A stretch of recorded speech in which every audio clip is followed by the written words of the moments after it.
Ladies and gentlemen, got back from Washington, D.C. Ladies and gentlemen, I think they got something they want to say. I think they got something they want to say.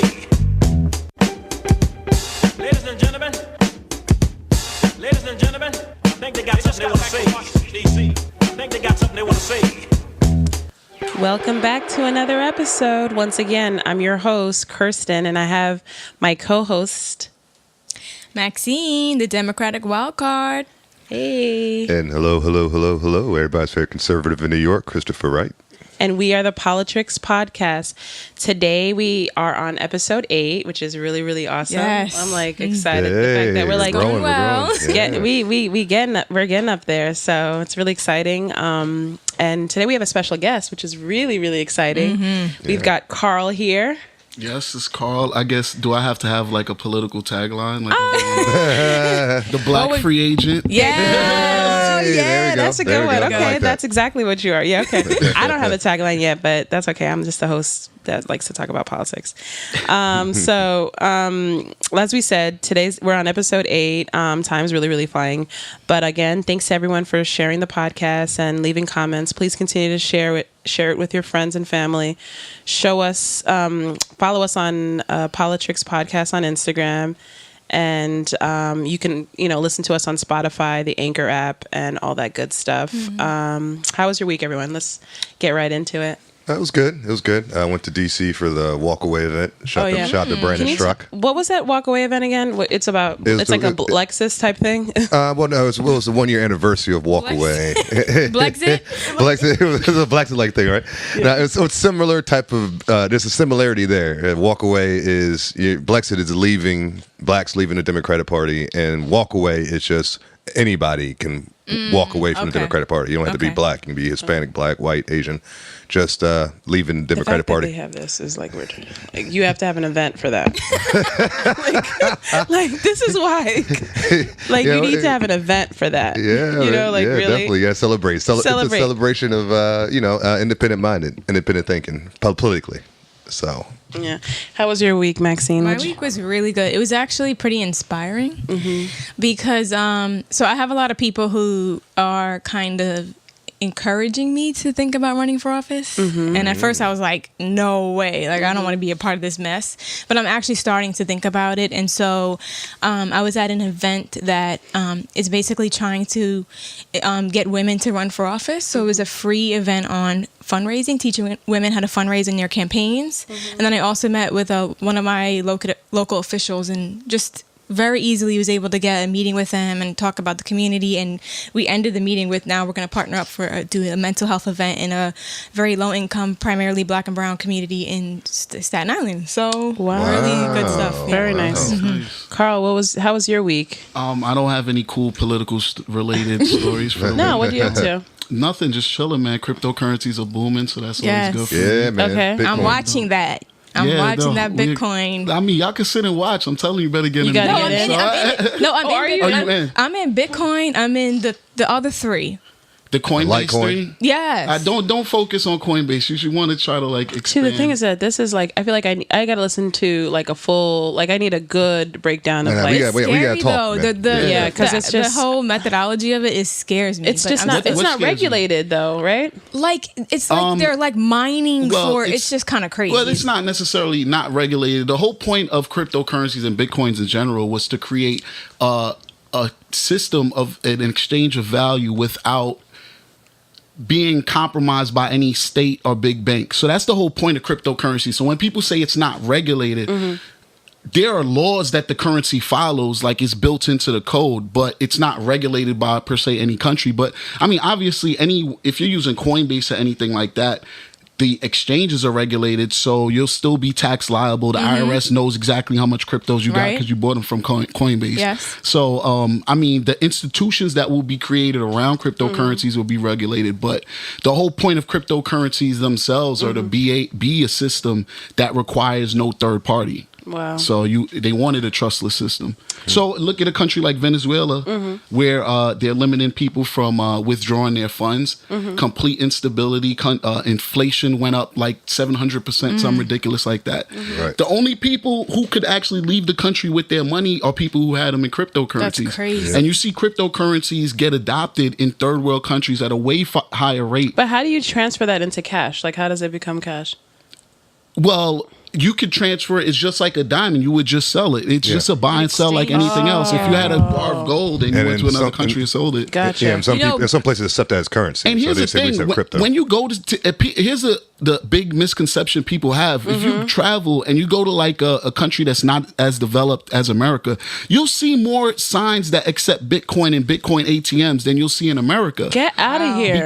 Because again, we're protected by our institutions. Like we're in a comfortable country. The feds want to. And You don't have to. You don't they're have to. terrified about, because I work at a Yes, bank. you think the federal government and in my wants the bank, feds we want have- us to we like? have basically outlawed cryptocurrency at I don't want to say the bank. I'm not allowed to do that. don't do that. We do not accept it. We do not sponsor, engage in any transactions where the underlying asset is a cryptocurrency. They just want no parts of it until the regulators.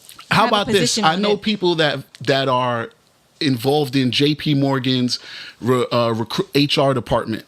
And at the same time, Jamie Dimon was on TV, like, and on Bitcoin, they were recruiting people in cryptocurrencies heavy. So I as a 'Cause person they who it's know the what's future, going on, right now they have to do what they got to do, but Or- they know ahead of the game. the problem is cryptocurrencies are the first thing that got ahead of big institutions and big money. It's the first thing that popped off before they got their hands on it. So they had to suppress the market so they can now build their institute. So now you see Facebook is coming out with a cryptocurrency. You see all the big boys. They already built their institution for it, so now they're going to be able to let the market flourish how it was supposed to flourish initially. But, put it this way, the gold trading market is only $18 trillion total market cap, and that's like the smallest out of the equities and industries.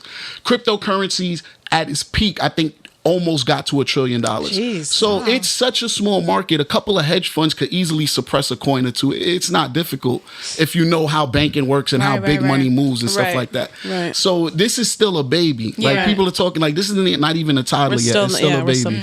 So you have a podcast buy your about coins now. Your I'm telling people get in now. I'm sorry. One quick thing. El just started something called the Bitcoin Challenge. Who's my co-host? Okay. Where he was just doing $100 buys of Bitcoin every week. It's a technique that happens in stocks. It's called dollar cost averaging, where you like ride volatility. So if you did that from today, I think today is the 44th week, and he put up so it would have been 4,400 invested, and it's worth about I think 7,500 right now. So that's just literally from like January 1st. If you just put $100 in Bitcoin every week, you would have been up at that. You'd be up right now. Okay. So maybe I should stop buying stocks. I'm checking it. I said I'm happy with I checked Coinbase. I'm like, ooh, really? Most so of I'm the like, people, I gotta go back to. Okay, I'm like buying like Beyond Meat, and I'm like excited about that. No, the Beyond Meat was a good move, but Honestly, I was in it early. I was in it right because I knew it. I said a week before it came out, I was buying different stocks. I'm like, I only buy stuff that I use, and I said, you know what, vegan is like people like, and I had just bought Beyond Meat, and I said, I'm gonna get into it. One thing you got to be careful about the Beyond Meat is that it's just since it's a new IPO, there's a thing called lockup period. Okay. So all of the people who got the initial shares of Beyond Meat at either $25 or before that, they have to hold their shares until October 29th. So some of that value is skewed because there's a significant amount of shares that can't even be sold until October 29th. So that's a date you should probably keep in mind. Okay.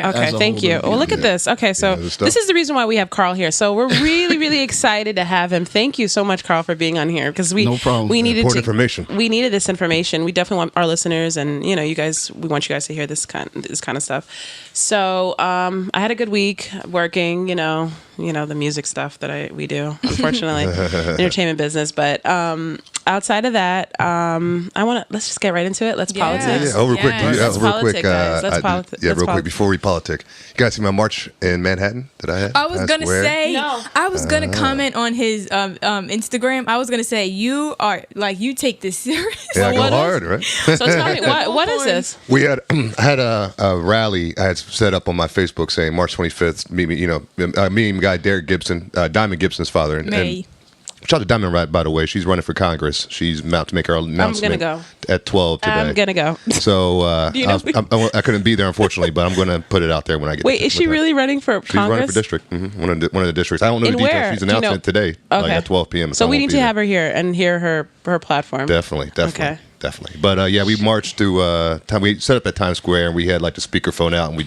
and Hotep Jesus came out. Shout out my man Hotep. What up, that's man? my man's too. Yeah, that's my dude right there, man. Okay. So he came out, he represented, he said a few words to the crowd, and we got assaulted. Yeah, I'm the one who recorded the assault. That was me who recorded it. Yeah. Wait, he was getting assaulted? We started off with us on the speaker, like talking to, and there was quite an audience in Times Square listening to us. So people were kind of gathered listening to us, and we both spoke, and then I do my walk and talk, so we walked through Times Square, and they had guys with Trump flags out and everything going through Times Square. So people, of course, some people flipping us off, F you, you freaking da-da-da. People, because you know how people are. And then, but a lot of people were like walking up to us, hey man, yeah, Trump all day. Da-da-da. So we had people on both sides, and then we posted up at the very end at this one area, like a roundabout area, and people were coming up to us, and some people were like first like F you, but they would come and debate us, and then we had like debates going on all around us with people on the left and people that are with my group, and they were debating. And this young lady came she was a liberal. I don't know her name, of course, but she came up and she was well spoken, well educated, like she knew her stuff. So she was coming from like the leftist perspective, and she was debating a guy who's a Latino guy that was with us. He's running against AOC. I didn't get his name, but they were debating. He's running against AOC? I believe so, in her district. He lives in her district. He plans to. Okay, that's in a couple years. Yeah. I'm not saying like tomorrow. No, okay. Yeah, he plans to. Yeah. But he was there, so they were debating, and then Hotep, he was recording. Me and him were recording for our channels, and then Hotep started debating her. Well, he had a question. So he's recording while he's talking to her, and then don't ask me. It was so loud out there, and I'm getting a guy that's gonna work on our audio to get it real clear because our audio's a little fuzzy. But I know they were debating on. It was about student loans, and he was go ahead. He was asking her. She was complaining our student loans are so high, so he asked, "Do you know why students' loans are so high?" And she's like, "Yeah, because they have to serve private interests." And he was like, "Do you know that when government started offering student-backed loans backed by the government, that's when school tuitions went up?" And like when he presented that fact to her, like it just like it was a regular like calm civil conversation, and he just like turned the switch on, and she like grabbed his phone, like threw it down, and like the phone out of my face and smacked the phone out of his hand, and it happened so quick. I was like turned looking around me what was going on, and I just heard the phone hit the ground. I'm like, what the heck? And he's like, yo man, she just hit I'm like, what? You guys were just talking like 2 seconds ago, like calm. And like he just hit her with that fact, and she got triggered. So yeah, it just went all the way back. Wow. Oh my gosh. All right, so let's get into. That's why we have this show. Can we trying to combat? Okay, so guys, let's politic. We got a lot to get into. Yeah. All right, you ready to politic? Right. I'm ready. All right, so Carl, so we need to kind of get an introduction on you for our listeners. We want you to give us a little bit of background on how you got into. The podcast world and your political affiliations. All right, so Carl _ the civil right. For you guys who don't know, you probably have me already blocked, possibly. It's very possible. And I'm also shadow banned too. So even if you search me on Twitter, I won't come up. Like you gotta like press enter and then like find me. So, oh yeah, you're really on the radar. Yeah. So pretty much. I don't know what I am. I'm just an anomaly. Like I just tweet a lot about finance and politics. I kind of developed a following based around that. I guess you would say a lot of my views, I get classified as a conservative, but I don't identify as one. The closest thing I would identify as is a libertarian. But anyway, that's besides the point.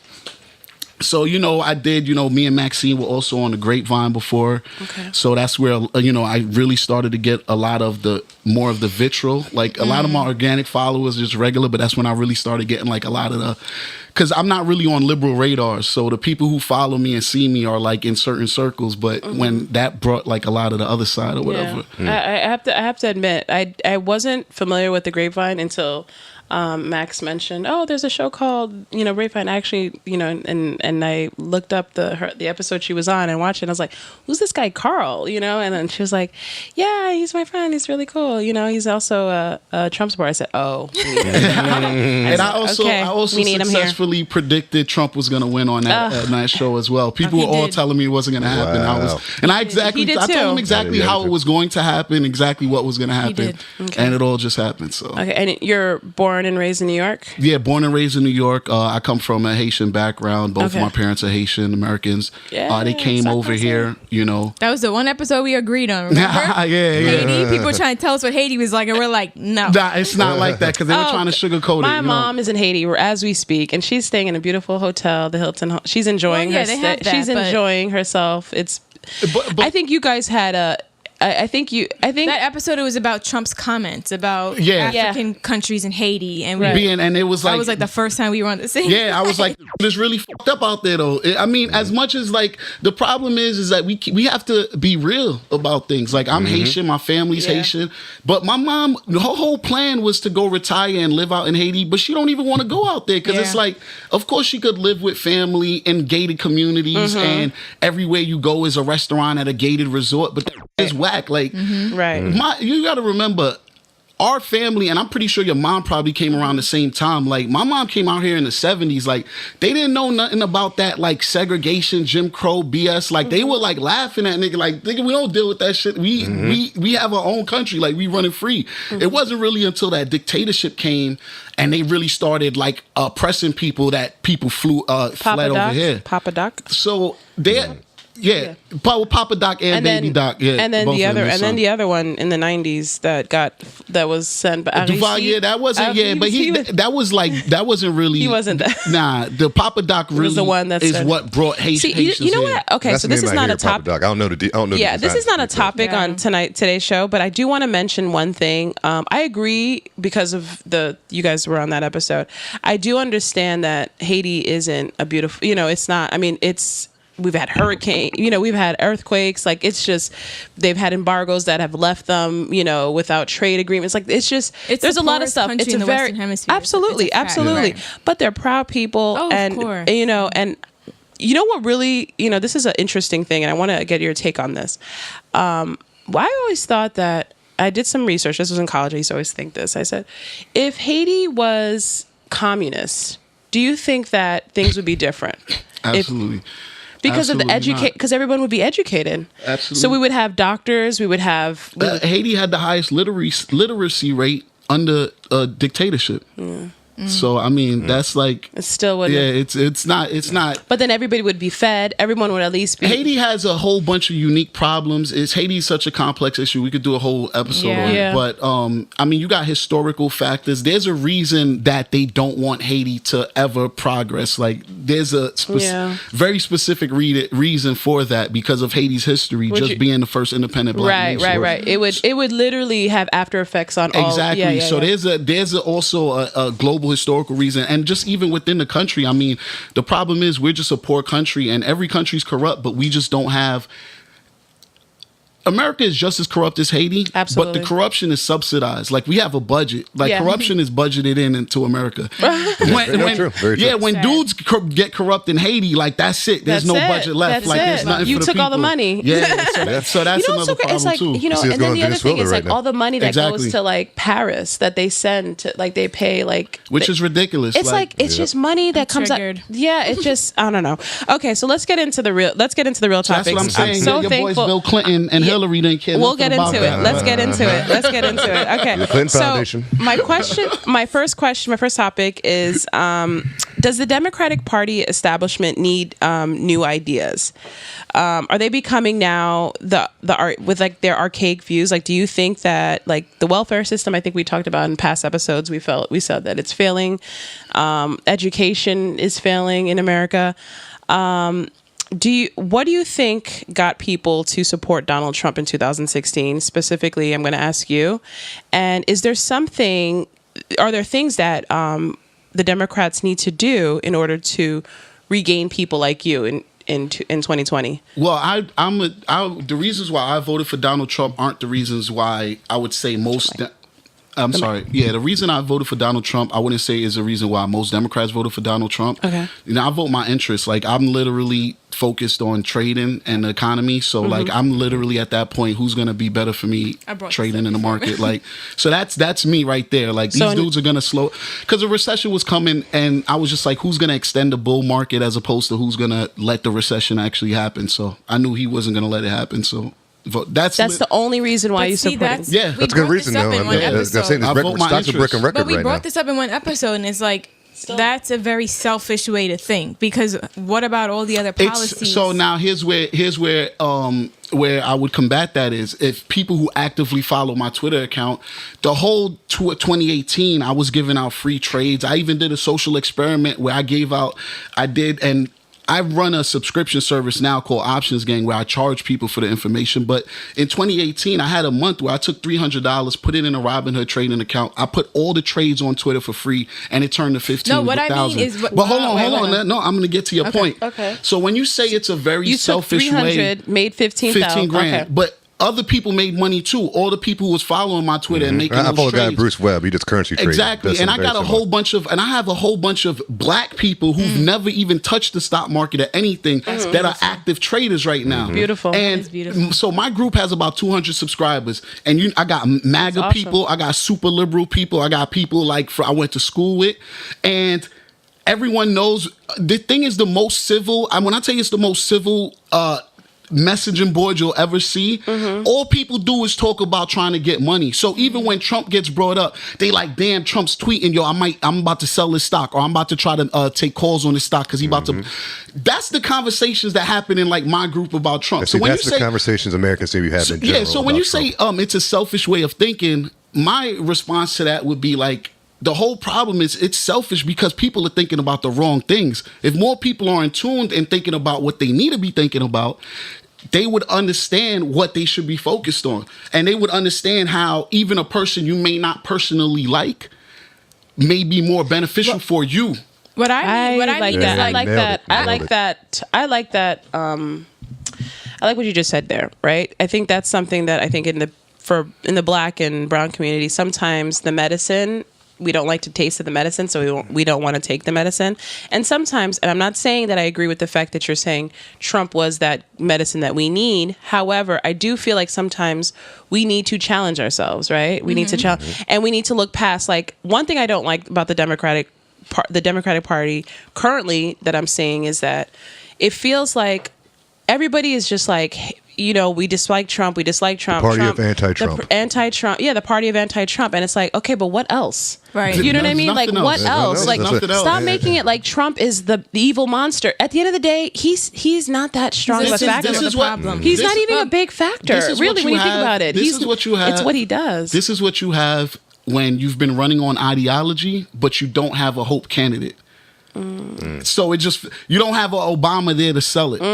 You put Obama back again, it's sold. Everything is still sold. Everyone's rallying around Trump. But now you just got regular politicians that have to have kind of real policy. Trump is the most charismatic person on either side you have. I do not agree. I love him. You cannot say he's not charismatic. Right. He might be entertaining. He's charismatic. Charisma is polarizing. There's reasons why people hate Kim K and people love Kim K. Yeah. It's no really middle. It's like you just hate her or love her. Trump he's a salesman. He's car salesman, charismatic. Like I told you, he's like the owner of a car business I would work at. Yeah, the one that sells you lemons. Yeah.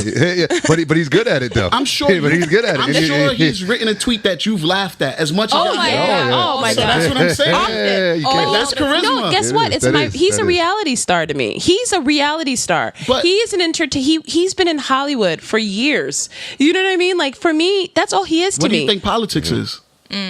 It's I think politics has been acting the whole time. Like, do you think literally that's very true. Legislation require, like, you have to have a literal law degree to even be qualified to write appropriate legislation for the country? You think AOC is writing a bill? No, it's the aides. None of these people are writing bills. Yeah, like none of they're doing all the work for them. She was used to get in power in the first place. She's an actress. She's they saw her abilities. Just okay, you can act. Okay, we're going to use you and your looks and your age to get you in office to push this agenda. agenda. And I don't say that to single her out. I'm saying that's just across the board. So if you're, a Mormon, and you're in Utah, you're going to be a Mitt Romney. That's the character you got to sell to win over there. But, that's just all it is. It's the aides who really do all the work. So, good point.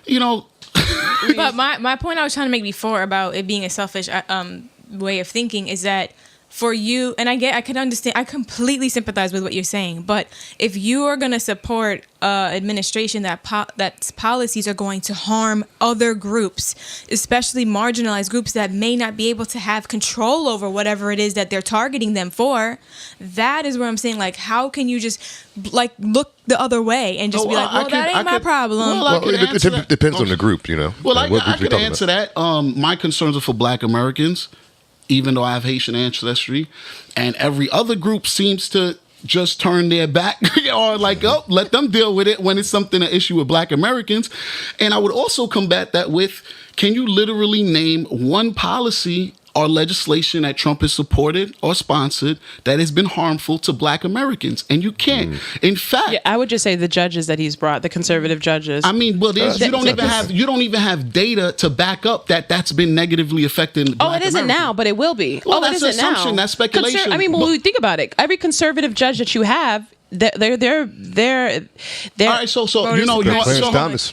I'm gonna get back to that point, but I just want to touch on that point. Sure. So do you know, as Brooklyn has become increasingly more liberal and gentrified, the court systems has become increasingly more prosecutorial towards Black people. So Black people have worse conviction rates now than before, because what happens is you have all these white people coming from the Midwest and et cetera.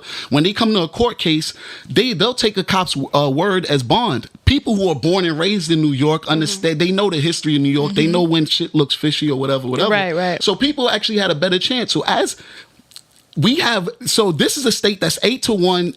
From 4 years ago, it was 8-1 Democrats, probably 12-1 at this point. You have the most liberal judges in here, and you have worse conviction rates against Black Americans. So even if you want to make that speculation, I could provide you direct evidence of the complete opposite happening. So it's not, that's unfair. You saying what I can say, but what we can say is that there is no legislation that he has sponsored outside of the First Step Act, which has actually benefited Black Americans.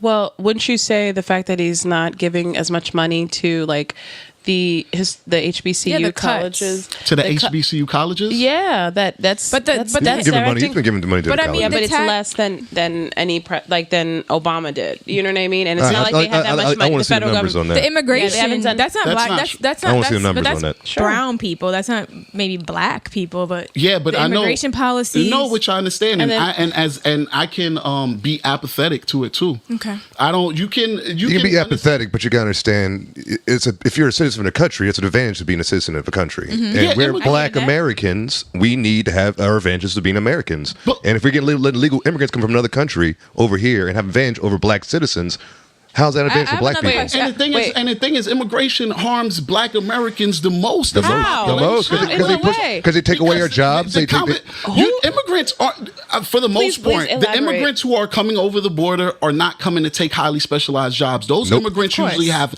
no problem getting into the country. They'll get an easy visa. It's not a problem. So the immigrants who are coming into the country illegally are the people who are going to be in the more lower skilled employment, which we dominate as a people currently. So they're coming in to give direct competition to us as a Democrat. Right in the middle class. I think that's the rhetoric that the conservative part. They're doing what people don't want to do. Let me tell you something. Black and brown people who live in America, for the most part, yes, there is a population that in the urban communities that most likely the jobs are being taken by immigrants, but there are a big portion of the jobs, they bring money to the country. So they're helping the country. And secondly, I want to see the data on that. Because they're taking more money away from the country than they're bringing in. And how much more we pay for illegal immigrants to be here? Because we're paying for their benefits. We're paying for the health insurance. We're paying for their education. We're paying for, if they have 5 kids off the books, they're not making any tax contributions. And they send their money back to their country. When they make our money here, they're not even putting the money back into the country when they make it under the table. Can I ask another question? Yeah, sure. Just one quick. I'd make a bet with you right now. Just take a walk towards Manhattan. All these huge construction sites. Yeah. One of the most,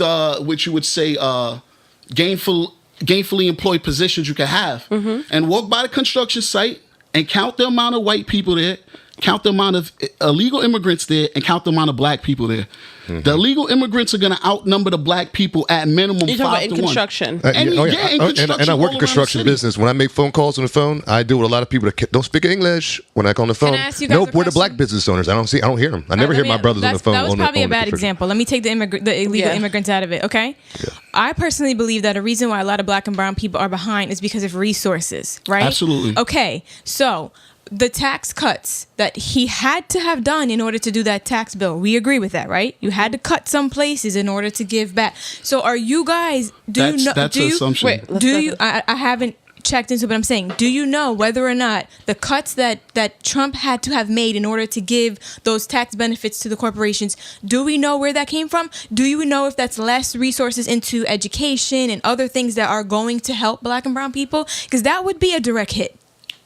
And I can look at it and back it up, but do you know? No, I know for a fact that they printed out the money they needed for it.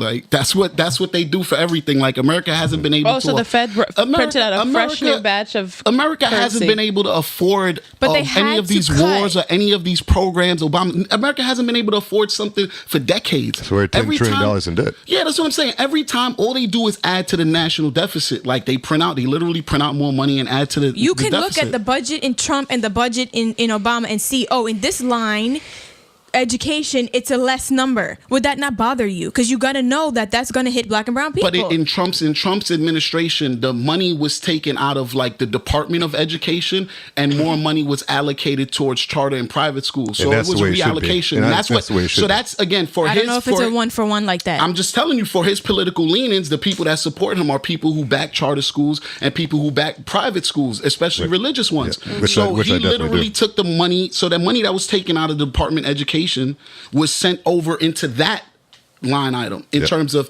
grants that were for charter schools and private schools. Yeah, because the left and didn't he put more money into defense, but also law enforcement absolutely, and then have it be more. And that you're talking about criminalization, and that's going. He wants the law and order. The law and order. There's nothing wrong putting money in the law and order in this country. I'm just saying. I look at it disproportionately affect. Because I mean, look at cops. Cops get paid what, $30,000 a year for full time? That's not true at all. What? $35,000 a year? Nah, they make more than that. They make way more than that. This is New York City, of course. It's different. I grew up in Maryland. But in other places, this isn't. You're talking about New York, but everywhere else, they make Maryland. 30 G's in Maryland. A lot of money. What I'm trying to say is, if we got into the detail, I think we could see where it's a direct hit to our people. All right, listen. So if you want to talk about increased funding for law enforcement and military, no party on either side ever could say no to that. So you were going to get increased funding on that side, no matter which candidate came into office. But here's the thing. But not just funding, he supports. Let me finish. But here's the thing that wouldn't have happened, and which is one of my other subsidiary interests why I voted for Trump. As much as people think, and now you see more influence now because John Bolton's in office, so he's bringing more of that hawkish pressure. But Trump is he's more anti-war than most candidates that vote. Yeah, that's true. So he has actually reduced military involvement in things. So even though he's putting more money into the defense budget, he's actually reducing the amount of actual troops and actual military engagements until now recently with John Bolton putting that pressure to get him to go into Iran. But he wants to get more off the streets. But thus far up until that point, so how I look at it, it's a wash. Each party was going to give money to the cops, regardless. It was going to happen. Whether you want to say it's going to be for body cams or for more guns, whatever, they were going to get the money regardless. And in terms of the military, chances are a Republican administration will probably give more to the military than a Democratic one. But I also know that him as a candidate was going to put us in less military conflicts than Hillary. If Hillary was here, we'd be full out in Syria, Libya right now. We'd be in World War III right now. No, she's already threatened Putin. She already threatened Putin. Yeah, but she would not go to She was already threatening him. If Iran, Putin had to come out and say, look, if you put her in power, then it's World War III. What did his tweet say about Iran and like we wiped them out or something like that? Yeah, but y'all remember when a couple months ago y'all said he was going to end the world with North Korea, and then North Korea went quiet, and then y'all moved to Stormy Daniels. And now y'all going to say back to Russia again. Oh yeah, Russia. And now it's all right. No, now the world's going to really end this time with Iran. Like, come on. You're talking about the media. That's not. That's the media. That's just the media. No, Maxine Waters. Maxine Waters, Nancy Pelosi, that's the media. Alexandria Ocasio-Cortez. Do you They're all think that you represent the masses? Like, do you think the masses even really thinks want this in them depth? No, it's a noble effort, and this is what you guys are trying to do now. But as it stands right now, this is not how the masses don't even think this deeply into it. So when you say that's the media, that's the media. But the media is controlling the masses. So if that's the media's narrative, they picked all the presidents recently, all the way up to Trump. Is the only one that separated from the media. Was able to beat the media and become president. The last three people I was going to vote for. He's been, like I said, he's the Hollywood realist. If you see what that's why I say only Trump can be president, like a real true independent president. So guys, let's bring it back to the topic. So what do you, for someone like you, how do we get you to get back into because have you ever voted Democratic? I have in did like you vote certain for Obama? local, no. Why not? Oh, wow. You didn't vote for Obama? No, I didn't vote for him. For both terms? No. Wow. Why? Because I just saw the jig coming from jump. Like I knew what it was. Like, so you voted for Romney and McCain? No, I actually did not. I left the presidential. Actually, I wrote in Ron Paul. To be honest, that's what I did. I wrote in Ron Paul. Interesting. Got the Ron Paul. So that's what I did. So you've been on this wave for a while. Yeah.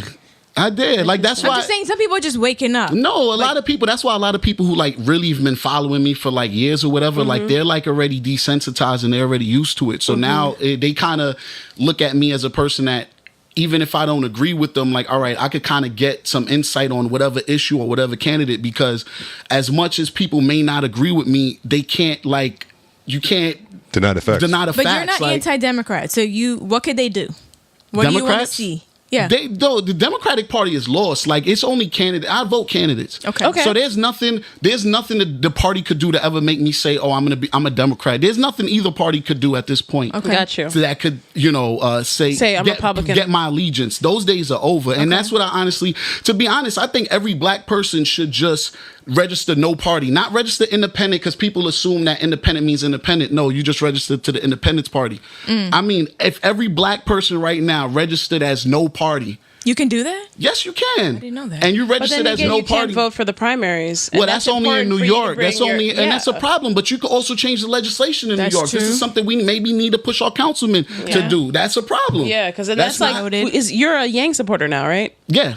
So you can't vote for him in the primary. You can't vote for him unless I change my party, which I probably eventually would do. Okay. But I wouldn't change. I would just change it literally to vote for him. The primary and go back. But okay. So you don't. Okay, so let me just get this straight. So you're not. So you have no allegiance to either side. Yeah, but you feel like Democrat Party is like, because that's my question, is like, what we failed the community, right? Yeah. The Democratic Party, they've tried. See, they have a very ideological. They have an ideological. No, I know, but I do understand that. But they're very idealistic in the sense that they want to. Their goal is to help people, but the way that they're doing it isn't helping people, right? It's kind of like Antifa. Remember, Antifa's. You think about Antifa's anti-fascist, but they beat people up to be anti-fascist. Isn't that fascism? To get the point across by beating people up. I mean, if you separate the groups, I mean, if I'm a white member of the LGBTQ community, my interests have been helped by Democrats over the past couple of years. I think I've been served. Even if I'm a legal immigrant, I know that I have an entire party that's going to bat right now for my citizenship in the country. If you're a Black American, then you have that question. But so it depends on who you ask. So they're demographics of the country. Okay, that's my question to you then. So you're saying that the Democratic Party has been there for LGBT community, immigrants, but haven't been there for people of color. Specifically Black people. And I feel like you as a member of that party should be telling me that. Like, you should know. If you guys could tell me what they've done for us or you in the past 20 years, I mean, Obama included. Like, I mean, there's a lot of feel good. We could pull out like feel good stats, but if you're a middle class Black worker, your 401k had the highest returns under the Trump administration than it ever did under the Obama administration. And when I keep telling you about 401k, I know that's not representative of everyone, right? But what I'm saying is that it benefits everyone. That who have 401k. But that's also if they're Black people, they'd be benefited. You can't just attribute everything to Trump. I mean, that's a global market there. There's so many different factors. The economy, the stock well, here's market. The thing. So here's what you got to understand. So like a person like me, why I would even entertain someone like Andrew Yang, right? Because at this point, every president on either side is going to come with inflationary policies, whether it's going to be a tax cut, whether it's going to be a war, whether it's going to be a social program, pre-K for universally around the country, whatever, it's going to be something that they're going to have to print out more money for. I prefer, if you're gonna do a bailout, at least let me get that bread direct and it stimulate the economy. Because even when you talk about his freedom dividend, most of that, people aren't gonna invest most of that. People like me would, but most people aren't. They're gonna just go spend it and it'll go right. Alcohol. So someone like, so now me as an investor looking at it, a person like Andrew Yang, because the bull run is supposed to be over. Donald Trump is artificially keeping it up, and he will do it for the second term, which he will win. I mean, even though I mess with Yang, the Democrats won't let Yang get the nomination, and Trump will eventually win. That's what's going to happen. So you have it. No, I'll tell you, they're going to do the same thing they do with Hillary. And I literally will take any bet, any amount of money you guys want to put on it. I'll take it right now. This is going to happen. I know it's going to happen. Trump's got it, man. They're already suppressing Yang. They already suppressing Yang. Yeah, they are. Vegas. They need to. If you look at Vegas odds and CNN pollings, the candidates aren't even the same. Yang is at like 2.3% if you count Vegas odds. CNN polls will maybe give him 1%, and they'll have him behind on, and it's not true. Like, so if you want to bet on people, they have him at like number 10. I'm like, he's more of like number 5, number 4. The only person, if you want to put a bet, if you want to actually place a bet in Vegas, the only person that's getting better odds than Yang is Biden, Kamala Harris, and Bernie. And Beto. Beto's not getting higher rates. The other, Warren, Pete. No. Pete is not even getting him, and him and Warren are tied in odds. Last time I checked, so the only people who are getting better odds than Yang to win the nomination is Biden, Kamala Harris, and Bernie. But again, if you listen to the Democratic media, they'll have you still thinking he's a long shot when it's like it's legit, like he has a legit. See, I don't listen to the media. I look at the rallies. I look at the fanfare. I look what people are saying online about him. He's got a base there. Yeah, even I was at the rally he had the other day. His following is going up. Yeah, I was at the Washington Square Park. It was a couple thousand people there. Like a couple of my conservative friends were there. For a no-name person who really came out of nowhere, when you think about that, for him to have that kind of follow and to be Asian, but they also an Asian American, that's also so frustrating. I had a conservative friend that was there and he interviewed him and he said, "Yeah, I got no beef with Yang. I like Yang, and he's a flag guy. He's a Trump flag guy." Well, a lot of Republicans are supporting Yang. Trump's whole troll army. Half of them dudes are messing with Yang right now because it's true. They don't have. You got to remember, they have nothing to do until general election.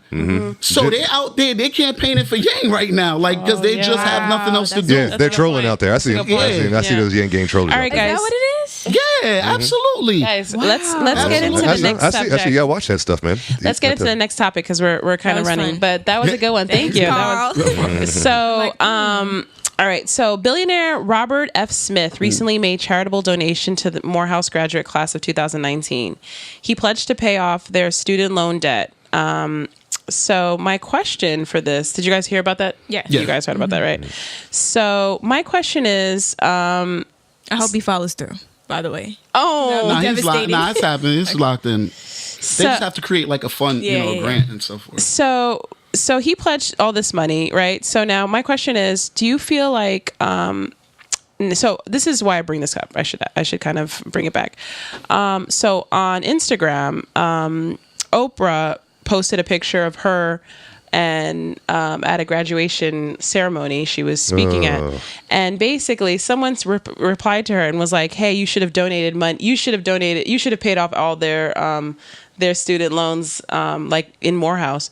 And then she responds and says, I paid $13 million in scholarship. Republicans are going to put over 400 men through Morehouse. How have you personally benefited? So my question to you guys is, what responsibility do you think billionaires have to give back to the community I get paid every week. I got $85 after taxes a week in my check. It's a free country. I thought I got a raise. But did you get a higher or lower return or pay more taxes? I have no problem. I mean, you should. Most people are pissed. Yeah, but I'm coming from a single mother's perspective. Don't I didn't be get corrupt checked. and like, hey, you got money. You're single mother with no kids. Outside of the tax breaks that you get, Trump change. do you So I got feel like $100 more? less. Do you feel like, because like you see like Melinda I didn't care and Bill compared to Gates, what I earned. they give back. They're in trying 2 to weeks, give I back earned all. They're trying to give all their money back. Taxes, You know what I mean? I earned that back in 2 paychecks. So what do you say to that? I mean, you could spend $1 billion in your lifetime. So you did your numbers and you have made more take-home pay with their legacy. Definitely. When I saw my check, I thought I got a raise. No, billionaires are not required to give any of their money. Like, I believe any money you earn, you have a right to do it. But I also don't want to hear anything from anyone wealthy complaining about the way things are. Facts. That has money to change it. So if I see you on TV crying about Trump and you're a billionaire and you aren't doing anything really to change the situation, and like, So you're I just saying don't want to hear it. liberal billionaires? Yeah, pretty much. No, but here's Pretty much. To be fair, if you look at the Forbes list, conservative billionaires also do give back to people their give to their interest. Trump Whether gives it's back like they a give lot. back to whatever they find. like, how do you? Trump gives back a lot. Yeah, how do you? Think, No, he does not. No, he does Rachel not. Maddow No, he found that does out not. when she I pulled mean, up his I taxes in I 05. could show you the picture with Jesse Jackson holding up the check from the Rainbow Coalition when Trump funded it back in the 80s. You know what I'm saying? Let me But tell you something. Let's He finds just ways. in the 80s, you know, good. Let's talk everyone about it. caught a That check might have from been Trump. that might have been the last time. one. That might have been the Everyone last. caught it. Everybody, every fund, like they've done research. He's given the least out of any candidate. Who's doing this research? CNN? No, but it's in general. I mean, he does. He never because he does never donate. Y'all He were never looking at donates money. charities. You weren't Yeah. looking at political contributions. But that Everybody got a check from him. Everybody. That's why they love Everybody. Trump, man. Everybody loved Trump back in the day. Democrats loved I Trump wouldn't back in the day. consider a political election helping the community. Like I'm talking about giving back to poor, Well, giving back this to. is the misconception. So even when you talk about the Bill and Melinda Gates, what community is the nation serving? Like they're just putting out these projects, but they're not specifying it to a community.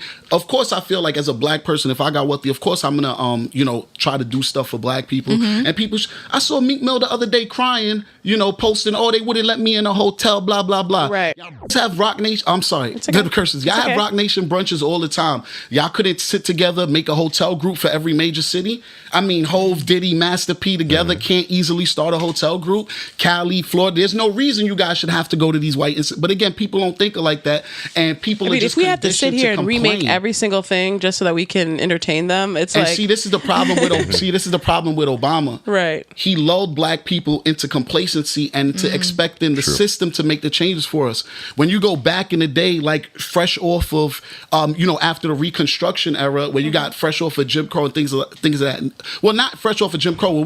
Before the Jim Crow era. like during the Tulsa, and the black.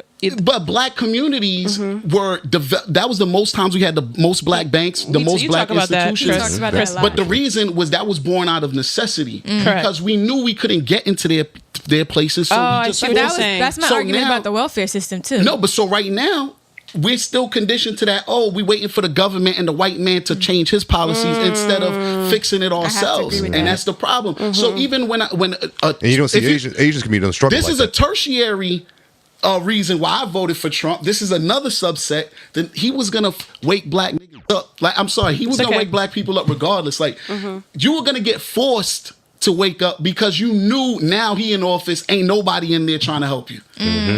Exactly. So, when I made the joke, I said if that's the case, we're gonna need to recreate every single thing. And it's supermarkets, what do you think? clothing. What do you think? Jewish people? I agree. I'm not saying it's bad. I do think I'm just But who saying are we serving? we would have to ourselves, like our community. Like Our community. look at Asian communities doing it right now as we speak. But I mean, Jewish they're not people- even religious. It's just Jewish Asians people are have coming their over here, own schools building and their communities, hospitals. build their own, restaurants and everything like that. Right. And you see, Asians don't eat at the restaurants that their businesses are owned. They have a business here out down the road, but they won't even eat there. They'll eat at their own community. Well, we already know the theory of like how money is distributed and how it the black community, the money stays like 12 hours, and in every It's less other than that now, I think. is it? Yeah. And in every other community, it can stay for weeks, 6 days. It can stay for and it's like what You don't have the institutions. Again, when I presented that to make, and you're like, damn, we have to rebuild everything. No, but it's a joke to say we literally have to rebuild everything. That's But if you don't have those things that we have to rebuild, how can the money circulate?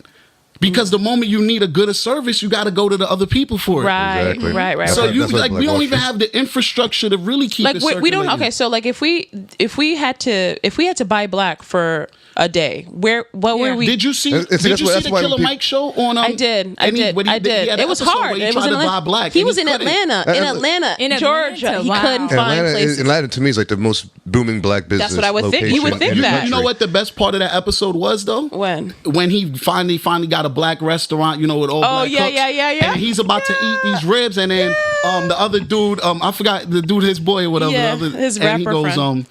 yeah, but did that meat come from a black farm? Oh, here we go. And then he asked them, and they were like, nah. And then he But is that realistic and practical? When I'm saying we're like 12-13% of the course it's population. not. Are we And limiting ourselves by? Don't we want? I understand to be in positions of power. I understand, but do we want to only serve ourselves? Like, are we cutting ourselves off from our potential? I personally want to live in a middle class community that's only black people. That I go Silver Springs, Maryland. That's how I grew up. Silver I grew Springs, up in Maryland, man. Flatbush. Silver Springs. You gotta understand. Like, I wasn't really even exposed to white people like that till college. I mean, white cops you see, but that's the only white people in the neighborhood. All the stores is Caribbean. Everything is Caribbean. Like, and you're comfortable with that. I'm absolutely comfortable with that. That's what I want. That's my preference, actually. But there is. Yeah, but let me say, okay. But there is. Okay, right. So I don't know.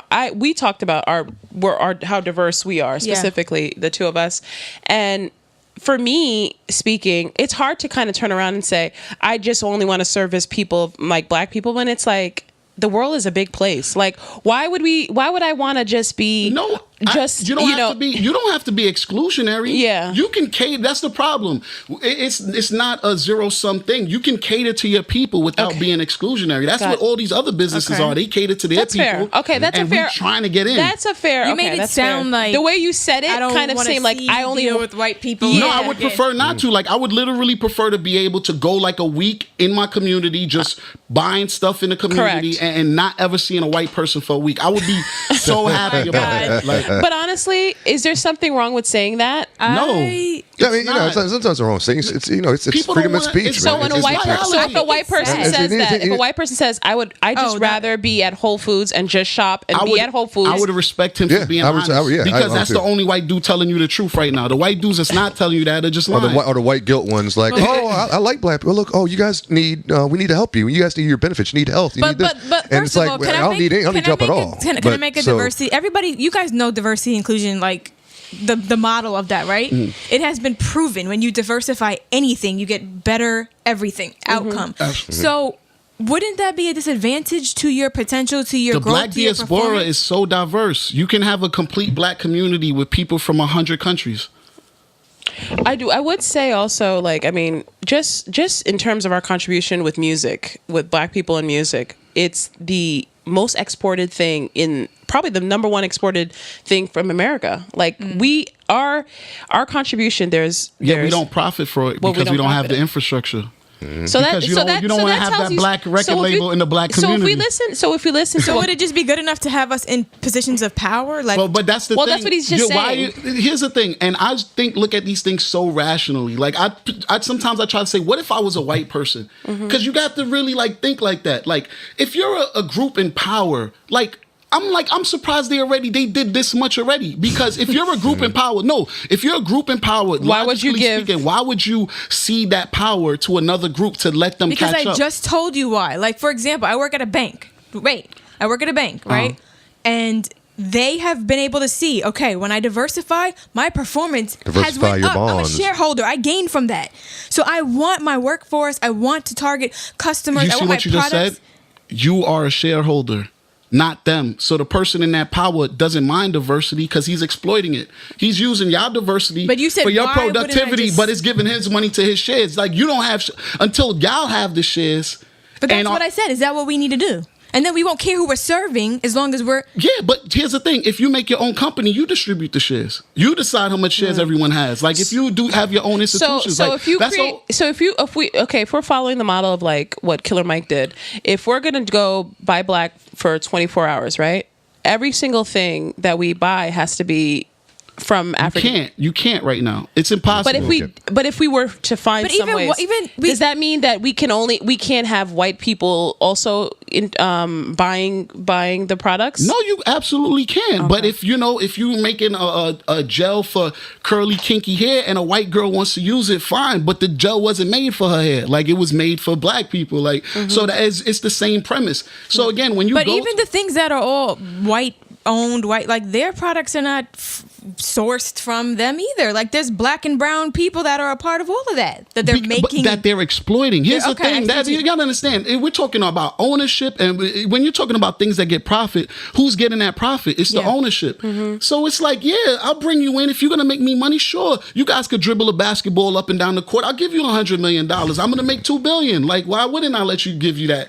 Like, that's what that's why all these Asian women running these weed places in the hood. Just talk, he just brought up another point. Me when I saw that. I'm like, why is this Asian woman running in a place that's selling weaves? When I was dating a black girl, she took me there first. I'm like, what is going on here? And then she was yelling at her and like following around. Like, what are you doing? I'm like, what the heck? The whole weave industry is run by about 5 families in India. Like, literally, the whole real human hair industry is. So that's not even a black industry. Yeah. So yeah. All I could say is like, you just brought up another topic about the NBA, and that just kind of. That's another topic, you know, because geez, Louise, it's true, $100 million. There's a I think it's called $42 million slave. I think it's South Park made an episode making fun of calling them slaves, and pretty much it was pretty good though. They did it. Sheesh. All right. I mean, you have to give them. I do see a lot of players becoming more autonomous and speaking out for themselves. I think the wave. I think the run is going to be over. I think they are opening the pathway to, hopefully. They should be able to. This is ownership, man. That's the key. Ownership's the key. Well, Jordan owns. Jordan was the first one. Jordan got his team, and then it's just. But Jordan doesn't say anything either. That's why he's smart. Jordan doesn't get involved. Jordan is smart. That's why Jordan's the man. That's why he's the man. Jordan is the greatest of all times in everything he's done. Because the moment he talks, he compromises his money. And again, his interest is for his money. Trump supporters buy Jordans too. Trump supporters buy.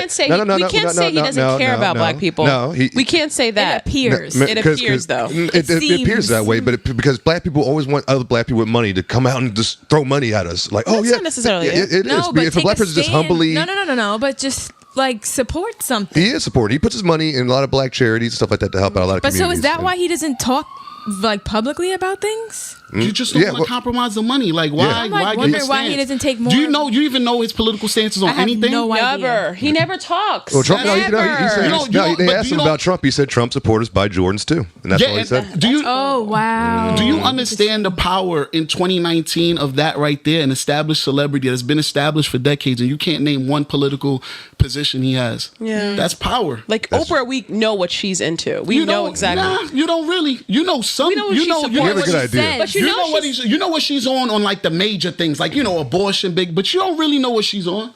Yeah, but I mean, we can say that she supported candidates in the past, so we know that she's not.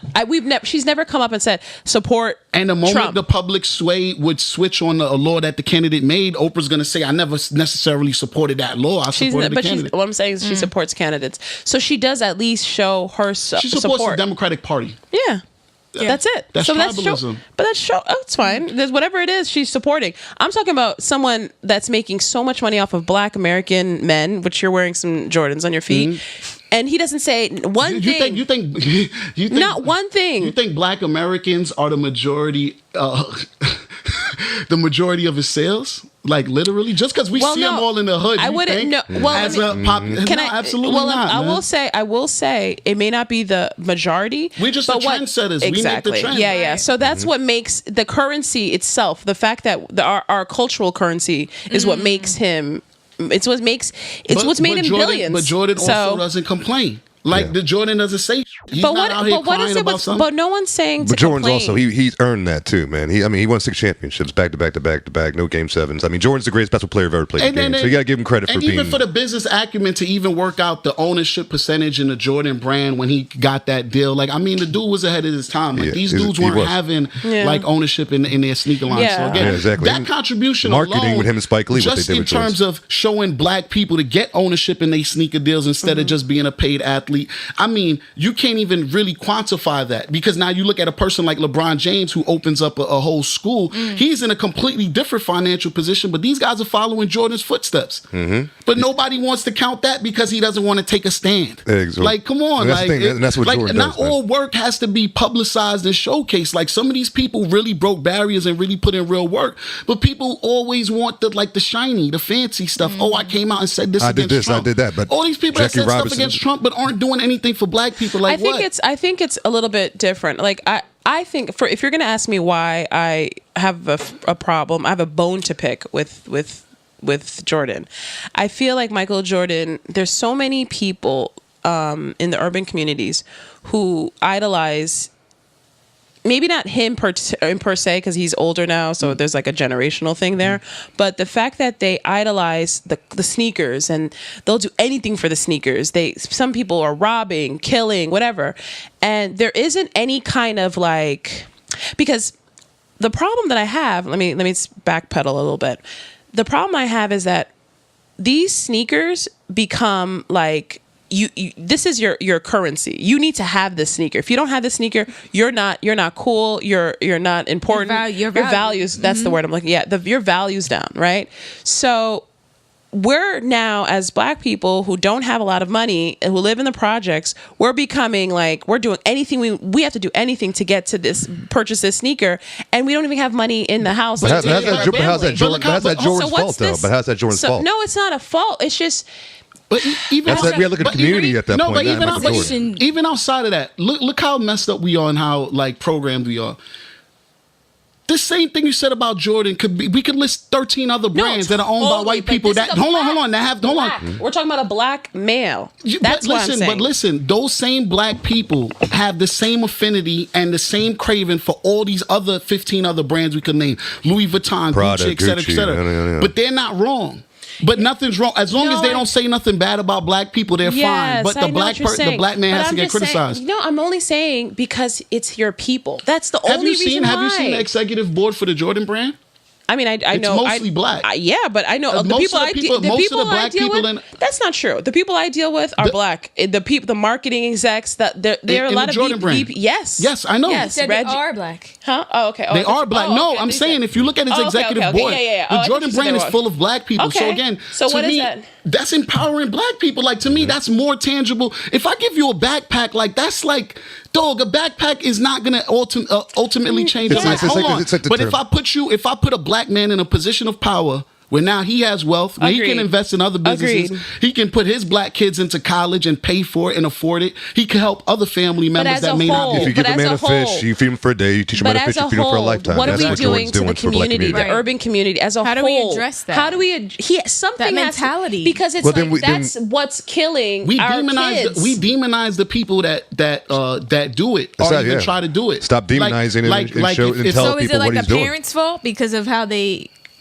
teach their kids and the money that they spend? Like, where does it come? Where do we address? Where do we target it? Well, right now, because it is true. It's not like he's coming out and personally he don't even put out ads. They don't even put out ads. Like, it's not even like he's putting billboards out in Black neighborhoods. Like, but for us, it's troubling to see, and we. But that's a fundamental that begins at home. That's like a. When the kids are on the block and they rather sleep overnight to get their Jordans and not study for their tests, that is a problem, and we need to address it. But that's the culture. That's stems from, I think, the media. Like, look at rap music is a big influence on it. It's like, yo, Jordan's this, Jordan's that, and it's all. So if it's not Jordan's fault, whose fault is it right now? The media. I blame a lot of media. That affinity is for everything. But like, why are y'all? Y'all should be holding. If anything, y'all should be holding Zuckerberg and more accountable. He's not. Facebook and Instagram is magnifying this more than anything. Yeah, like, because now you got the pictures and everything is about the look. But do you think that Black people can reach Black people more than white people in trying to fix that? That's what we're trying to get at. What is the more we gotta change the narrative, man, and tell Blacks it's not about the Jordans all the time. You want to hear that message coming from a white person? But like, wouldn't it be interesting? But Jordan's a businessman. This is business. He's not gonna come out and destroy his own business. It doesn't make any sense. Like, it doesn't make who's gonna sabotage their own business? I mean, he's a capitalist. All right. Well, do we even have time? I think we might have ran out of time today. Well. Unfortunately. Wow. Yeah. I know. I have to say, this is beautiful. Yes. Like, the fact that we all Black people can sit in this room, have completely different viewpoints, and have this conversation. I just want to say this is beautiful. Yeah, we need to see this more. Yes. This is so beautiful. Thanks. Yeah. And I was saying the same thing when I did the rally the other day. When there's a lot of we have two liberals and I don't know what we call you, Black conservative, free Asian. Just had a really good conversation. Yeah. And like I said at that rally, it was Hispanics mostly and Blacks that were all grouped up talking at the very end. Well, and a lot of people mostly on the left were. I think why this is happening is because the people of color protest was very diverse too. obviously, Yeah, totally. And we're big supporters of Yang Yang. Well, I definitely am. Yes, we are big supporters. We're working. I don't got beef with Yang Gang. You know what I mean? You're talking about some other candidates like Kamala Harris. I'm gonna give you a whole list of reasons I don't like them. But he's cool, man. I'm not gonna vote for him, but I think he's cool. I got no beef with him. All I could say is that I think what's happening now is that we are awoken. We've been awoken, right? Mm-hmm. People of color have been awoken. Maybe we were sleeping in the past. They've been giving us this rhetoric of we shall overcome, all of that stuff. And now this new generation is like, listen, we're talking to our parents like, Mom, don't even listen to this person. I'm not voting for that person. I'm voting for the person that affects me right now. I want student loans. If you're listening for data now. I want you to talk about how you're going to help my student loans. I want you to talk about things that I care about. I want you to talk. Don't just sprinkle. We're going to try to fix gun laws. We're going to try to fix the pre-K. Like all that stuff is good, but I want things that actually affect the people of color. And right? Trump is the one who changed that, by the way, because Trump is the first president in my lifetime who's actually done what he said he was going to do when he campaigned once he became president. So first one actually really govern. No, I mean he's answering his support. It kills me. The thing is, he also said. You see, Trevor Noah came out and said that the other day. Trevor Noah, Trevor Noah was even like, if you ask his supporters, they got what they came for. I got what I came for. Like I already got what I came for with my vote. Me too. I want the wall, but the wall's coming. And are black people better for it? Absolutely. Definitely. I have not seen black people. But you can't show me they're worse. All you're saying is they're not better, but just because you're saying they're not better doesn't mean they're worse. You know what he is doing though? I think black ownership has gone up. Well, no, black ownership has went up when Obama was. No, it went up. I forgot the exact percentage, so I don't want to misquote it. But it's a record increases under the Trump administration. But is that relative to everybody? What? Blacks have been actually outpaced other demographics because again, this is part of the effect of when you realize no one's in office to help you. Like, all right, let me get my stuff together. You know what's funny that you say that? That was like my mentality. That was my thing. Look, you just started your podcast. Look, can I just say one thing about what you just said, which is interesting? Is in 2016, after I watched the election, I remember looking at. I told my mom, I said, you know what this means? We just got to get our own. We have to get our money. Like that. That's it. They don't care, and that's one thing that he's done. Trump has been in office. He's made us say, listen, before Obama at least made you feel like you had a friend. But now you have no friends. Can I argue one thing though? Hold up. Is that another trickle effect of Obama though? Because sometimes, wait. Because you know how Trump was getting credit for like all the unemployment and like the economy. And we were like, okay, maybe, but like, are we looking at how this was going steady up for Obama? And I hate that. It annoys me. Hold up. It annoys me that they don't do that. Now let's think. While Obama was in office, you saw we have records of black women graduating college. Like now you have more educated black people. You know what I'm saying? They're less of them are in families, so they're focused on their own career. They're not having children. So now we're in Trump, but is it an effect of generations of getting more educated and in positions where they can make these decisions? Well, I tell people. So can you really attribute it to Trump? Here's what I tell people: you got to be consistent. All right. So if your take is that a president is responsible and gets credit and gets blamed for everything that happens in their administration, you have to apply that across the board. I said that too. If you don't want to do that and you want to understand the complexities of how administrations carry over into one another, then you have to apply that consistently across the board. So again, if you want to do that, you wouldn't be able to stop at Obama. Okay. Like, exactly. You understand what I'm saying? You wouldn't be able to stop at Obama. And also imagine the country was falling apart right now. You think everybody left in this city would be celebrating, like, didn't we tell y'all he was trash? Look what he's doing to the country. And we would be like, well, Obama was the president beforehand. That's and it's trickling. So they would be like, no. Okay. So we're going to end. Okay. Thank you guys. We're going to end it right here. Thank you all for listening to the Politricks Podcast. Please like, hit subscribe, leave a comment. Let us know what topics you want us to talk about. You can email us at politrickspod@gmail.com. I'm Kerstyn J on Instagram. Maxine.Outerbridge. Conservative in New York. _ the civil right. And that's it. Have a great week, everyone. Enjoy your week. Thank you. Ladies and gentlemen, I think they got something they want to say. DC, I think they got something they want to say.